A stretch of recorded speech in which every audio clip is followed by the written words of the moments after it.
Hey everybody, welcome back again to Ken Tamplin Vocal Academy, where the proof is in the singing.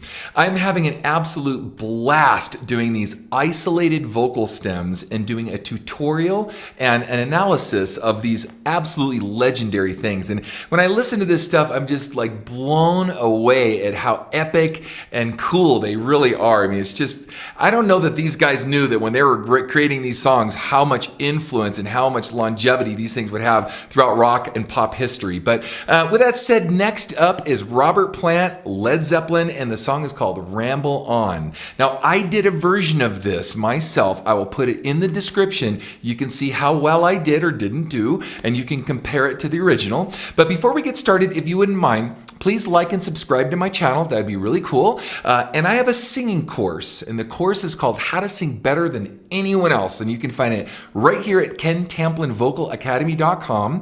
I also have a singing forum with over 20,000 singers in there, all discussing how Robert Plant got to do this kind of stuff or whatever iconic, legendary singer that we're talking about or working on. So in this case, it's Robert, it's Led Zeppelin, it's Ramble On, and I'm just gonna stop rambling myself and dive right into it, okay? Here we go, Ramble On. The leaves are falling all around.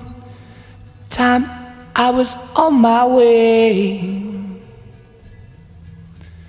Thanks to you, I'm much obliged for such a pleasant stay.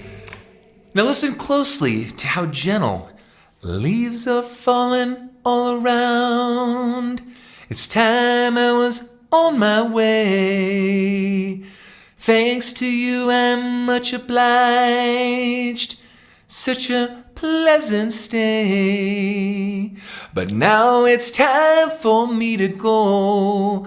The autumn moon lights my way, right? He's so sensitive on it. He's like, it must be 2 o'clock in the morning or something when he's doing this track. I sort of picture that. I don't picture this being something he did at 12 o'clock noon, right? So you get this really sensitive track. The other thing that's really interesting for me as an audio engineer too, I actually have awards in audio engineering, so I know a lot about it, and is that the effects that were used back then were kind of sparse in that they weren't as robust and big and bold and monstrous sounding as happened later in the 80s and then in the 90s and 2000s and all the plugins and things we use now for Pro Tools. I don't use Pro Tools, I use Radar, so I don't use a lot of plugins like that. I just use some really simple, big, fat sounding effects. But anyway, so you can really hear technology changing so much. So back then it's thinner and smaller, and so they had to work a little harder at using tape saturation, where they used to have 2-inch tape, or in some cases 1-inch 16-track tape, and they'd have to hit that for some of the distorted sounds. This is really notable, like in Foghat, Slow Ride, and some of these songs where they actually use the tape to sing into them really hard to distort the track, or sing into an amplifier to kind of get a distorted effect or whatever. So they had to do all these different tricks. You hear the Beatles doing this a lot and stuff. But anyway, so with that said, let's listen really closely to how sensitive he is on the track, how gentle he's singing. He's not using a lot of power at all, and how little effect is going on, very little reverb and stuff. Check it out. The leaves are falling all around. Time I was on my way. Thanks to you, I'm much obliged for such a pleasant stay. But now it's time for me to go. And he's kind of stepping on the gas a little bit, but now it's time for me to go. He's kind of leaning into the sound a little bit more. Back to the reverbs, excuse me. It's funny because it's just a real simple single, it sounds like a plate reverb, not on a very bright setting, but just a simple plate reverb with a really warm sound, and that's it. I mean, there's not much more mystery to it than that. The autumn. Let's check this out. Time for me to go. The autumn. I never known that was there. Time for me to go. The autumn moon lights my way. Right? Listen to this one more time. I never noticed that grunt in the middle of this. Check it out. But now it's time for me to go. The autumn moon lights my way. By the way, he was never very exact in his vibrato. His vibrato and his kind of pitchy a lot, right? But for some reason, I don't know why his pitchiness doesn't bother me, like if someone else were to be out of pitch. And I can't quite put my finger on it. I don't think it's just because, I've heard the song so many times and that's what I expect of the song. There's just certain singers, it could be David Bowie was like that. It'd be certain singers where they could just be pitchy as heck, but it's kind of their style and it's kind of cool. It's a little riveting because it's a little off, but it's also them so much that I don't even want to use the word forgivable. It makes his personality so much more authentic. Is that a okay way to say that? But anyway, let's continue. But now I smell the rain, and with it pain, and it's heading my way. Now, I remember in my mind, when I remember this song, I remember that part sounding a lot more, right? When now I smell the rain, and with it pain, and it's headed my way, right? He's not singing it that hard. And there's this misconception and almost illusion that as we remember some of these songs where they're belting some note or whatever, and we really listen carefully, we go back and take a listen. And now in this case, being an isolated vocal, how cool is that we have the original isolated vocal we could pick apart and scrutinize every little, take a microscope out, a magnifying glass too. But he's not singing that heavy. Now he's just some cool distortion in his voice, so it makes it sound heavier than it really is, but he's really not. So let me back this up just a little bit here, right here. But now I smell the rain, and with it pain, and it's heading my way. One more thing, it sounds like he's saying, and now I smell the rain. Listen, now I smell the rain. Check it out. I'm just being silly, but that's what I think I hear. Check it out. Listen. But now I smell the rain, right? And with it pain, and it's heading my way. Now, for some reason, I also kind of remembered these lines being more legato and longer. And now I smell the rain, and with it pain, and it's headed my way. I think of these lines being longer, but he's very staccato. Now I smell the rain, and with it pain, and it's headed my way. Right? He's not being real, long and like Ronnie James Dio long on the phrases. He's just real kind of quick on the phrases. It's kind of interesting. Sometimes I grow so tired, but I know I've got one thing I got to do. Ramble on, and now's the time. Now, I remember when I went to go sing this, let me get the phrase back here. I remember when I went to go do this, it was really hard to get his phrasing because what I thought I remembered the way it sat in the pocket of the groove of the band. I almost wish I could bring the band up so you can hear what I'm talking about. But if you go back and listen to it, he staggers and stutters his phrase. But now I smell the rain, and with it came, and it's headed my way. Right, he's da-da-da, ba-da-da, ba-ba-ba-ba. Ba-da-da-da. Like he's got all this kind of staggering in it. So listen to the stagger of this right here. Sometimes I grow so tired. Sometimes I grow so tired. Right? But I know I've got one thing I got to do. But I know about one thing I got to do. Right? He's just ba-da-da-ba-ba-ba-ba-da-ba. Ba-da-da-ba-ba-ba-da-ba. Like it's kind of like when I talk to you, I go ba-da-da-ba-ba-ba-ba-da-ba. I don't talk like that. So he kind of sings like he talks. So I know about one thing I gotta do. Right? He's kind of talking at you and singing at the same time. Very different than we just came off of. In fact, I don't know what order I'm going to put these in, so don't worry about whether I've released this or not and go back and look for it. You can, it's probably released. But we did Ozzy Osbourne, and he sings very dotted on the line, I'm crazy, is that how it goes? Millions of people living as foes. So it's very straight. This is the complete antithesis of that, the exact opposite. It's just like attitude the whole time. So let's do it one more time. I know I've got one thing I got to do. Ramble on. Right. And now's the time is now. Sing my song. Now, I had a couple comments I made on a Aerosmith video that we did, and it was funny because I always talked about Stephen Tom, how much he whines when he does a lot of stuff. It's kind of annoying to me. For whatever reason, when Robert Plant does it, it doesn't bother me. Now, maybe it's because he doesn't do it as much. But he also uses that little whine that he does as a technique to get from out of chest into head voice, Or if he's kind of at the pinnacle or the zenith of his chest voice range, he kind of uses this chirping sound a little bit to kind of as a technique to allow him to hit certain notes in his upper register. Listen really close. He does it a lot, actually. So now's the time is now. now's the time is now. Right, you hear the chirping in it. Listen closely. You ramble on. Listen. Now's the time is now. Sing my song. Sing my song. Going around the world, I gotta find my girl on my way.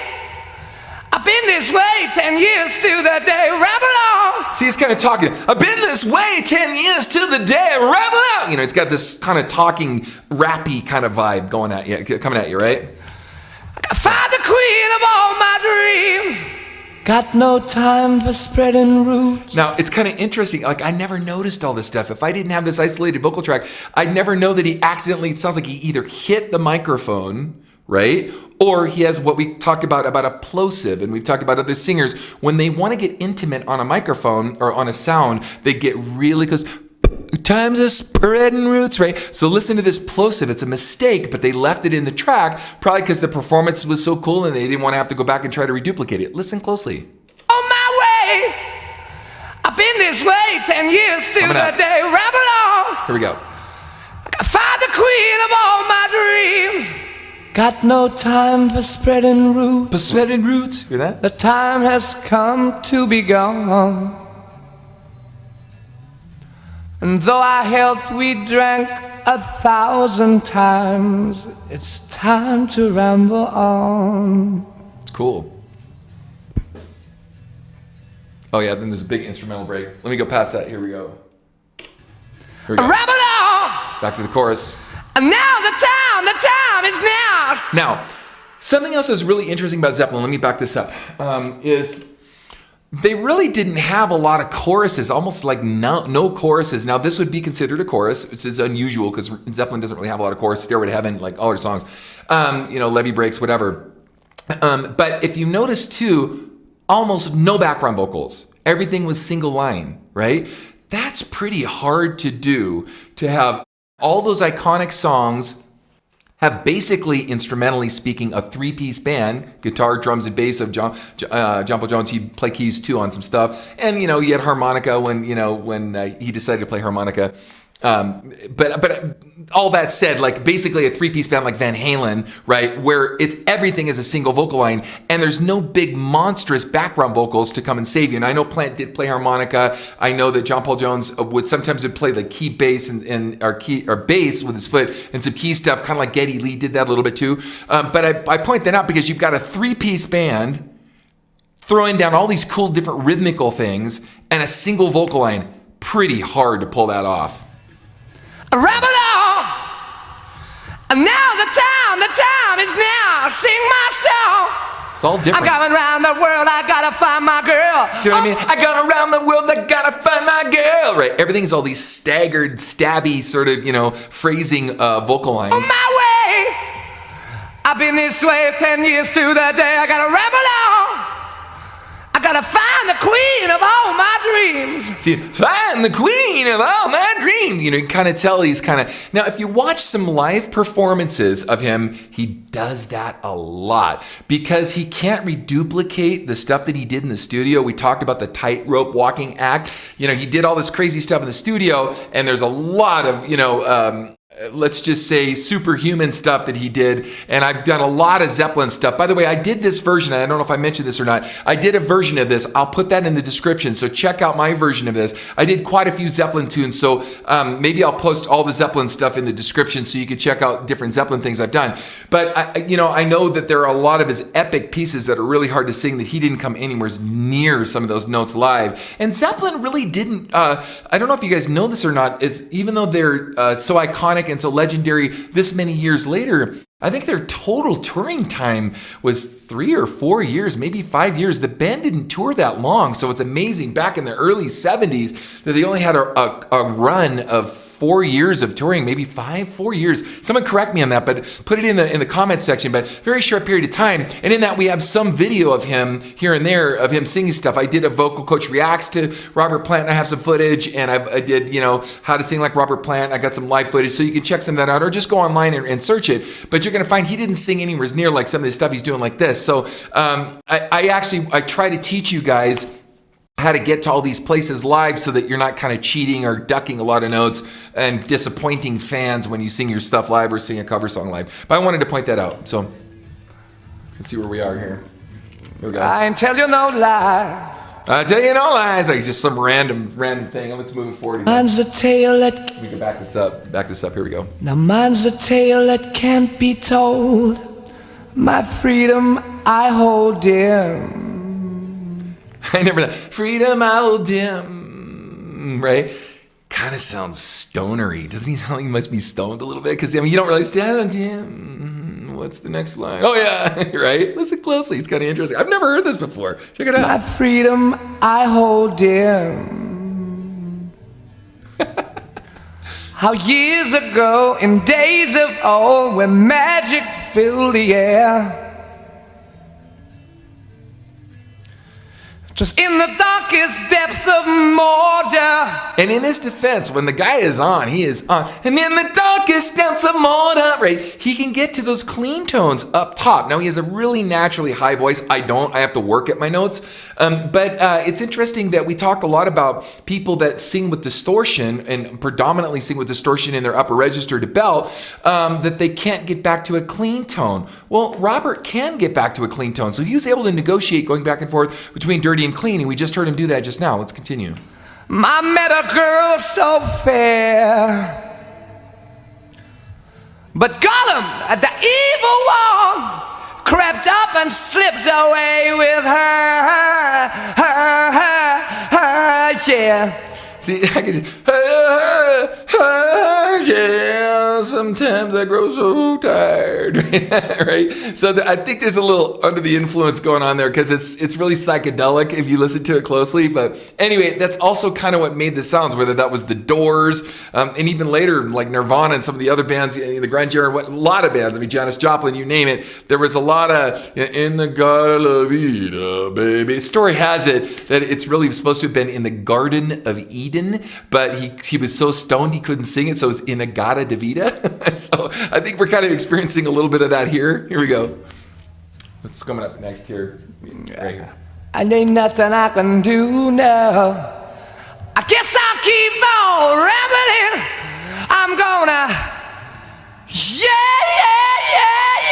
I gotta find my baby. Now, by the way, remember the whiny? Yeah!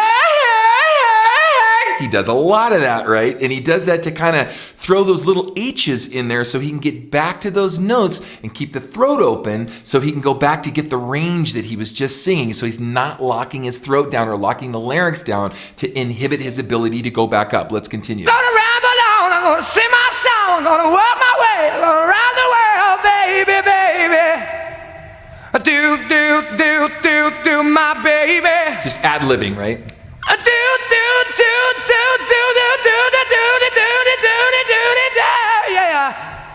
Right. Now, another really cool part about this for me is it puts a lot of flesh and blood on not immortalizing these guys so much where they were just humans. I mean, just like you and me, they're not, superhuman, though they did some superhuman things, or at least set the bar really hard to make it seem superhuman. I love the carbuncles. I love the little things that you don't hear on the records. I love all the little,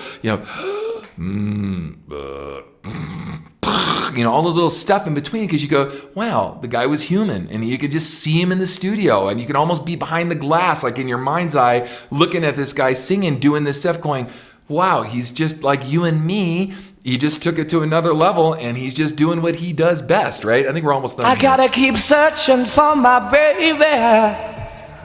I've gotta keep a searching for my baby. Yeah, Right.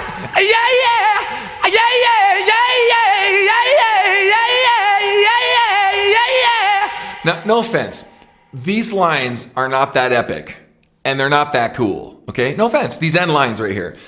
It's because it's Robert. It's because it was spontaneous. It was because it fit the song, etc. And he was just going in, trying some stuff, and that's kind of cool. Hey, that's kind of cool. So he's ad-libbing this stuff and being spontaneous in it, and it fits with the energy of the song. Now, most recordings these days, nobody does that. It's a bummer. Nobody, is spontaneous. Nobody goes out and just gets to noodle and just try stuff. Everything is so canned and in a box and auto-tuned and this and that, rather than living and breathing music like this. And that's another thing that I really love about these kinds of tracks is, it's just kind of like being in a rehearsal room with a bunch of guys, and it's whatever comes out from their heart and their soul, and they recorded it, and that's what ends up on the record, and that's what becomes legendary. And that's what we're witnessing, being eyewitnesses or ear witnesses to right now, which is really cool.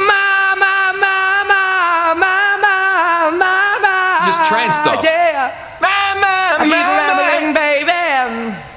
If I said, baby, I keep rambling, baby. It's like, I keep rambling, baby, baby, baby, baby, baby, baby, baby, baby. How many times can I say, baby, baby, baby, baby, baby, baby? Here we go. That's all. That's all. Yeah, he's kind of lost his voice there. Listen, he's kind of at the end, like at the end of the song and at the end of his voice too. Listen closely. Check it out. And by the way, this is stuff we probably didn't even get to hear because I think the record fades before we get all this extra stuff at the end. Check it out. Baby, baby, baby. That's all. That's all. It's kind of gone, right?